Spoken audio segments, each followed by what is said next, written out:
박근혜 전 대통령의 국정농단 사건 항소심에서 검찰이 징역 30년과 1,100억 원이 넘는 벌금을 선고해달라고 재판부에 요청했습니다. 오후에는 국가정보원으로부터 거액의 특수활동비를 받은 혐의에 대한 박 전 대통령의 1심 선고도 내려집니다. 현장에 있는 취재기자 연결하겠습니다. 조영성 기자.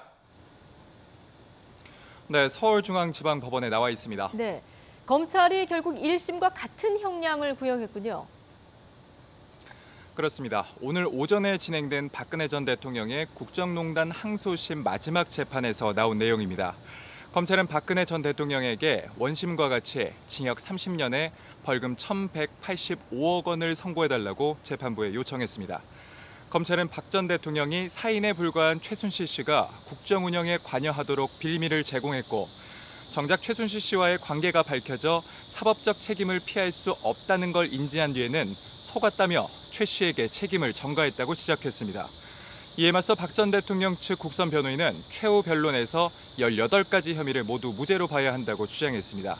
특히 변호인은 안종범 전 청와대 수석의 수첩과 진술의 신빙성이 떨어진다며 증거 능력이 없다고 주장했습니다.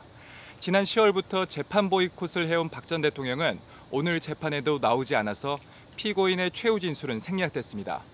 이렇게 항소심 재판은 지난달 22일 첫 정식 재판을 연 지 5번 만에 재판이 마무리됐습니다.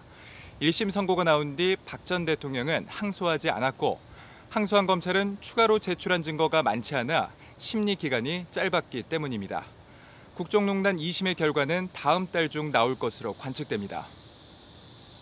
자, 잠시 뒤 2시 박근혜 전 대통령에 대한 1심 선고 공판이 있습니다. 이것은 국정원으로부터 특활비를 받은 혐의죠?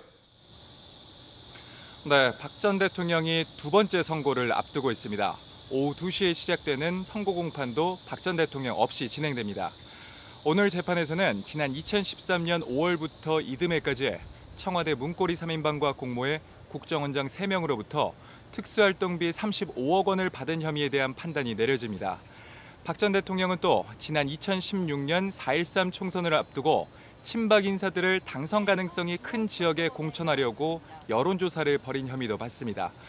앞서 검찰은 특수활동비 수수와 공천 개입 혐의에 대해 징역 15년과 벌금 80억 원, 추징금 35억 원을 선고해달라고 법원에 요청했습니다. 하지만 특수활동비 사건의 핵심인 뇌물 혐의를 재판부가 어떻게 판단할지 관심입니다. 돈을 건넨 전직 국정원장 3명과 돈을 전달한 전직 비서관 3명의 재판에서 각각 뇌물 혐의에 대해 무죄가 선고됐기 때문입니다. 오늘 선고 재판은 TV로 생중계됩니다. 지난해 대법원이 규칙을 개정한 이후 1심 선고를 생중계하는 것은 박 전 대통령의 국정농단 1심 선고에 이어 이번이 두 번째입니다.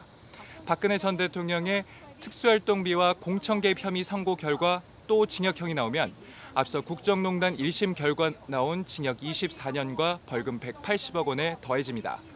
지금까지 서울중앙지법에서 YTN 조용성입니다.